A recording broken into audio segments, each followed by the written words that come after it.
So, hi guys, it's me, T for Tara. Today I'm gonna study Magkabansa 3. Let's start. First, I'm gonna put my name.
Done, guys.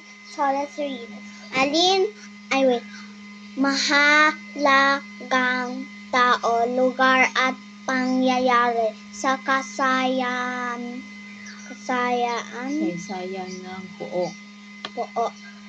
Alin sa mga susunod ang lugar na kabilang sa pinakamaliit na unit ng pamahalaan sa Pilipinas? In English. Which is the small town in the Philippines? A. Lalawigan. In English. Lalawigan yun rin. Lalawigan. English. Oh my gosh. I don't even. B. Barangay. Barangay. C. Kehiyon. Rehiyon. Ay. Religion. Rehiyon. D. Lungsod. Lungsod. What's the answer? Barangay. Barangay. Circle. What's the answer? I will check it later. Number Okay, 2. next. Sigrad. Diyos. Gizal. Rizal. Diyos. Rizal. Ay itinuturing na pambasang bayani ng Pilipinas. Ano ang pangunahing dahilan nito? A. Siya ay mahusay ng Atleta. Athlete. Oh, is he athlete? That's why he's a hero? What is athlete? Athlete. What is that? Oh my gosh. Athlete, you don't know what is athlete? Basketball athlete, like that. Then next, B. Siya ay kilala sa buong Asya bilang ang ganda. Oh, manganganta. What's that? Manganganta. What is manganganta?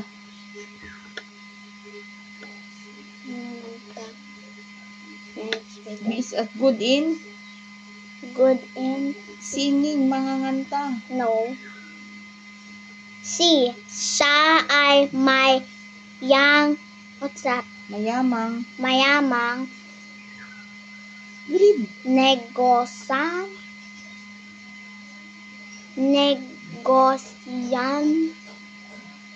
How to say? Negosyante. What is that? Siya ay Rich. Rich? No. D. Inilaan niya ang kanyang buhay sa kalayaan at karapatan ng Pilipino. Oh. I think that one. Because he saved the world. Number 3. I mean, not the world, our city. Yeah. Next, alin sa mga sumusunod ang isang halimbawa ng mahalagang pangyayari sa kasayan ng isang barangay?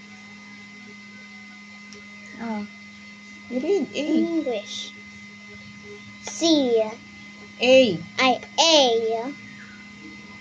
Ang pagtatag ng unang paaralan sa barangay. They will put school in the barangay. B. B. Ang pagbili ng bagong telebisyon ng isang pamilya. What's that? Buying television. For Family. no. Next, letter C. Ang pagkain ng tanghalian sa bahay. Eating lunch in the house. Eating lunch in the house? In their house. In the house? No. Next, D. Ang paglalaro sa parke tuwing linggo. Playing in the park every Sunday. It's part of the barangay. Playing in the park. Oh, what's the correct answer? C. No. Then playing Isang halimbawa ng mahalagang pangyayari sa kasaysayan ng isang barangay. Playing in the park. Okay. It means, what does this mean B. then? It's Okay. part of the barangay. Okay. Then, next. Ang isang lungsod ang binubuo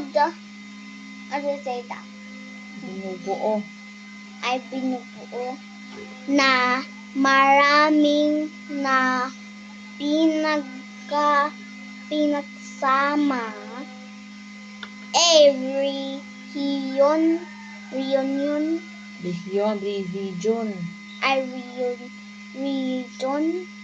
B. Barangay. C. Probinsya. Probinsya. No. D. Bansa. D. Bansa. Why is it like that? Oh, what's the answer? Binubuo ng maraming. What are you learning now? What's that? Ang lungsod ay binubuo ng maraming. Bansa is only one. Ang lungsod ay binubuo. Barangay. I was about to circle that. Si Lolo Tasio ay kilala sa Kanilang barangay. dahil sa ang nagtataag ng unang cooperative ba? Cooperative. What's that? Doon. Ano ang kanyang papel sa kasaysayan ng komunidad? A. Siya ay isa lamang Ordinaryong mamamayan. B. Siya ay isang mahalagang tao sa kasaysayan ng komunidad. Oh, what's the answer? There's no D and A or B? C. A. No? B. What does B mean in English? It's important in the barangay. Okay. Next at the back.